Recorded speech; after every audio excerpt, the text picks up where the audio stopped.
The Carly Gregg murder trial gripped the nation with its shocking details and tragic outcomes. Carly, a seemingly ordinary 15-year-old girl from Mississippi, was accused of fatally shooting her mother, Ashley Smylie, and attempting to kill her stepfather, Heath Smylie, after her secret life of drug use and mental health struggles came to light.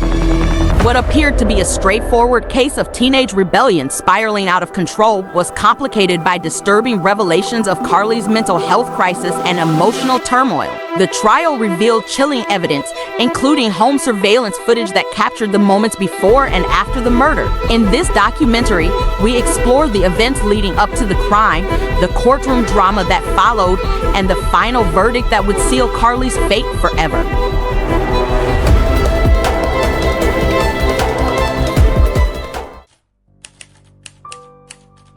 It all began as an ordinary day in the quiet town of Brandon, Mississippi. Carly Gregg, a seemingly typical 15-year-old girl, attended classes at Northwest Rankin High School, where her mother, Ashley Smylie, worked as a well-liked math teacher. However, beneath the surface of this seemingly normal family, turmoil was brewing. Carly was hiding a secret life, one that would shatter her family and forever alter the community. On March 19, 2024, this hidden world came crashing down. Carly's close friend, concerned by Carly's increasingly erratic behavior, revealed to Ashley that Carly had been using drugs, specifically marijuana, and hiding it from her family. This revelation sent Ashley into immediate action. She searched Carly's room, where she found incriminating evidence, vape pens and other drug paraphernalia, confirming her worst fears. What Ashley didn't know was that her discovery would lead to a fatal confrontation. Enraged and panicked, Carly acted in a way no one could have predicted. Grabbing a .357 Magnum from her home, she shot her mother in a moment of terrifying violence. As the gunshots echoed through the quiet neighborhood, Carly's life as she knew it ended? But the horrific events didn't stop with Ashley's death. After the brutal murder, Carly made a chilling decision. She sent a message to her stepfather, Heath Smylie, pretending to be her mother. The text was brief, deceptively normal. "When will you be home, honey?" Unaware of the tragedy that had just unfolded, Heath replied and soon returned home, where Carly was waiting for him with the same gun she had used to kill her mother. When Heath arrived, Carly shot him in the shoulder, but unlike Ashley, he survived. He managed to wrestle the gun away from Carly, subdue her, and call the authorities.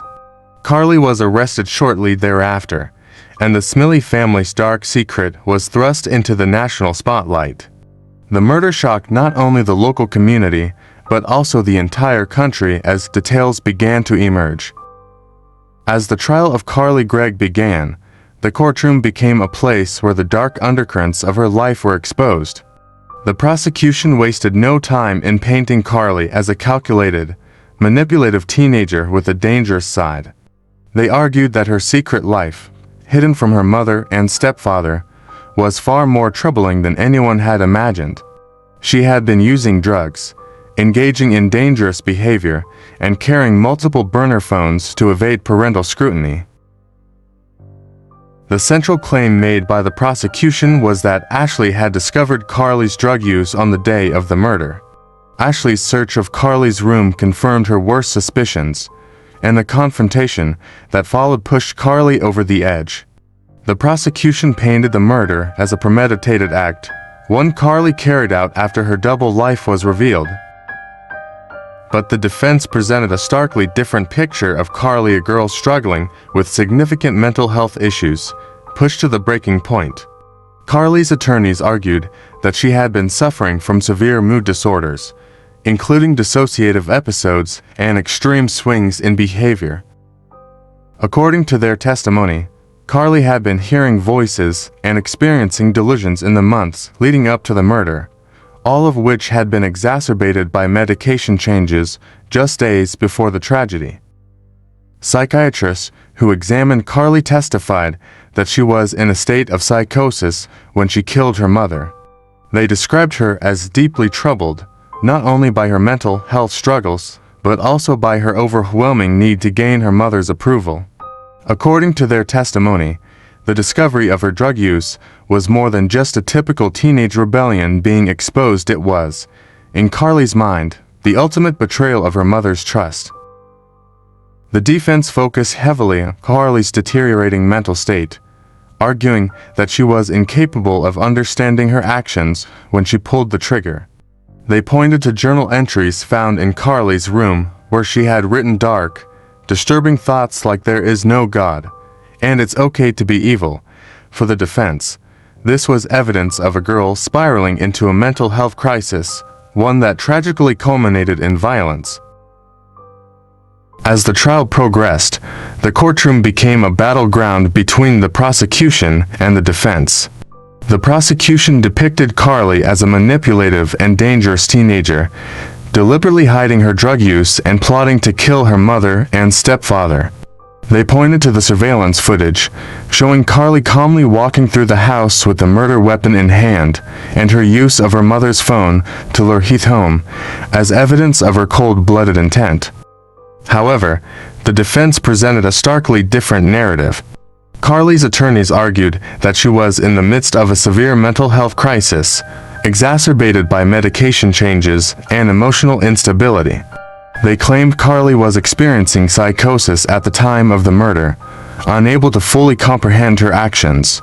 Testimonies from psychiatrists and Carly's journal entries painted a picture of a deeply troubled girl, caught in a downward spiral of self-harm, dissociative episodes, and delusional thinking. The trial raised difficult questions about Carly's state of mind, leaving the jury to decide whether she was a cold-blooded killer or a victim of her own mental breakdown. Perhaps the most damning piece of evidence presented during the trial was the home surveillance footage that captured the events leading up to the murder. The video, played in court to a stunned jury, showed Carly wandering through the house on the day of the murder. Dressed in a Nirvana t-shirt, she moved calmly and deliberately, hiding the .357 Magnum behind her back as she approached her mother's bedroom. The footage captured the moments just before Carly fired the 3 shots that killed her mother. The sound of Ashley's desperate screams echoed through the house, followed by the chilling silence that followed. After the murder, Carly can be seen walking into the kitchen, where she used her mother's phone to text her stepfather. The deception was cold and calculated. Pretending to be Ashley, Carly lured Heath back to the house, setting the stage for the second act of violence. Heath's testimony during the trial was filled with raw emotion. He recalled arriving home, only to be met with gunfire as he walked through the door. Carly had positioned herself, waiting for him to enter. He described the terrifying moment when the gun went off, the bullet striking him in the shoulder. Miraculously, Heath managed to wrestle the gun from Carly, preventing what could have been a second fatal shooting. The prosecution used the video footage, along with Heath's testimony, to argue that Carly knew exactly what she was doing. They painted her as a manipulative teenager, fully aware of the consequences of her actions. According to them, Carly's decision to lure her stepfather home and attempt to kill him showed premeditation, a calculated effort to eliminate both parental figures who stood in her way. But the defense pushed back, arguing that Carly's actions were the result of a mental break. They pointed to the psychiatric evaluations that showed Carly had been suffering from severe delusions and paranoia. To them, the video footage didn't show a cold-blooded killer, but rather a deeply disturbed girl who had lost touch with reality. After 4 days of testimony and hours of emotional arguments from both sides, the jury deliberated for only 2 hours before reaching their verdict. Carly Gregg, now 15 years old, was found guilty of all charges: murdering her mother, attempting to kill her stepfather, and tampering with evidence. The courtroom was filled with an eerie silence. The judge announced her sentence: life in prison without the possibility of parole. For many, the verdict brought a sense of closure, but it also left lingering questions about Carly's mental state and the events that led up to the tragedy. Was this the case of a cold-blooded killer, Or was Carly a victim of her own mental health struggles, pushed to an unspeakable act by forces beyond her control? Heath Smylie, Carly's stepfather, took the stand one last time after the verdict. His voice filled with grief, he described the unimaginable pain of losing his wife and seeing his stepdaughter sentenced to life in prison. Despite everything, Heath expressed love for Carly, saying that he continued to speak to her daily and that their relationship remained good. In the days following the trial, public opinion was divided. Some saw Carly as a dangerous teenager who had committed an unforgivable crime. Others viewed her as a tragic figure, a young girl failed by the mental health system and consumed by a crisis she couldn't control. The case sparked a national conversation about mental health, adolescent crime, and the justice system's ability to handle such complex, nuanced cases. As Carly Gregg begins her life sentence, the legacy of her actions will continue to haunt her family, her community, and all those who followed her case.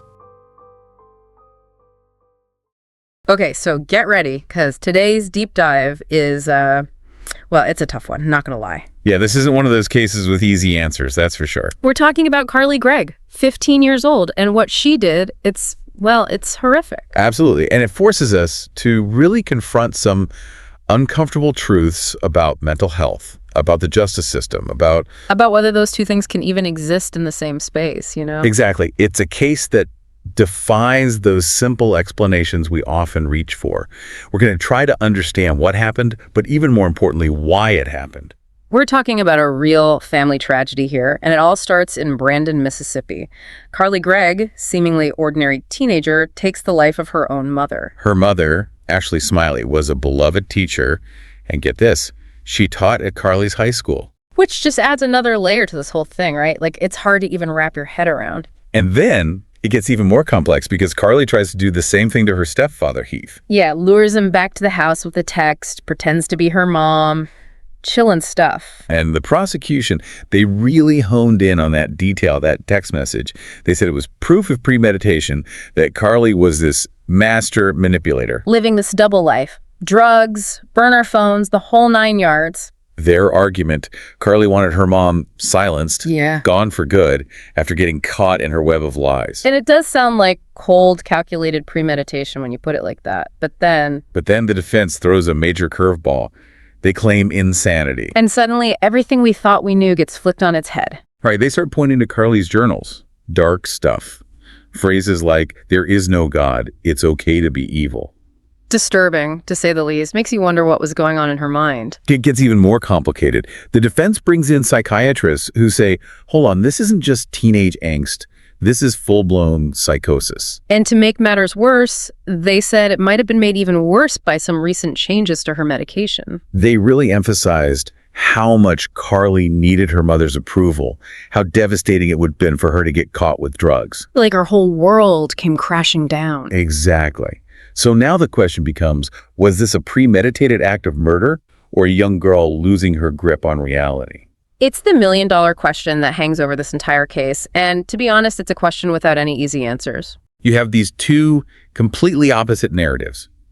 Was she a cunning teenager covering her tracks, or a young girl in the throes of a mental breakdown? How do you even tell the difference? And that's where this really eerie piece of evidence comes in the home surveillance footage. Oh man, that footage is chilling. Imagine watching Carly's movements before, during, after the shooting, hiding the gun, sending those texts. It's enough to give you chills. Right, and that footage became absolutely central to both sides of the argument. The prosecution, they said it was proof, plain and simple.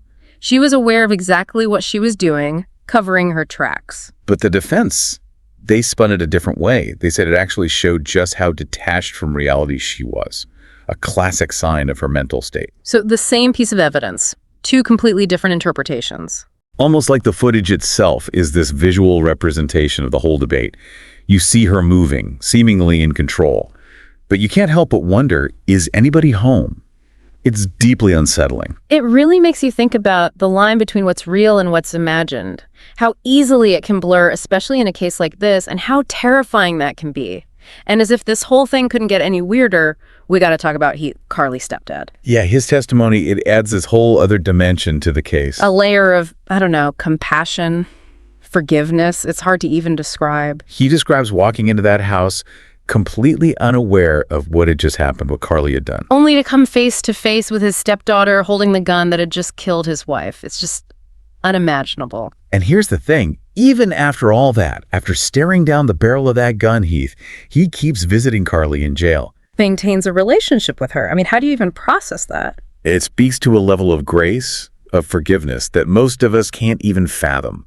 And it makes you wonder, if he can forgive her, what does that mean for us? Can we, sitting here judging this case, can we even begin to do that without grappling with his perspective? It really throws a wrench into this whole idea of a simple guilty or not guilty verdict, because suddenly it's not just about the crime itself, it's about this whole other layer of trauma, forgiveness, these family bonds that somehow endure even after something so horrific. It's a powerful thing to think about. And speaking of complicated, we have to go back to those journals. Oh, yeah, those journals. They were like a Rorschach test in this whole thing, with both sides seeing what they wanted to see. Some people, they pointed to those lines, the really chilling ones, as proof that Carly was dangerous. Right, like, there is no God, it's okay to be evil. That's some scary stuff. And the prosecution, they really latched onto that. Said it was evidence of a disturbed mind, a breeding ground for violence. But the defense, they came back with a totally different take. They said those same entries, those were cries for help, not confessions. They said you couldn't just rip those phrases out of context, that you had to look at the journals as a whole, as a story of this young girl struggling. Exactly. They argued that if you took the time to read those journals, really read them, they painted a very clear picture of a mind in crisis. Which, of course, supported their whole insanity plea. Right, so you have the same pieces of evidence, the same words on a page, but being used to tell two completely different stories. And it makes you realize how much of this case, how much of any case, really, hinges on interpretation, on how the evidence is framed, who's doing the framing. It's true, and that feels like the heart of it all, doesn't it?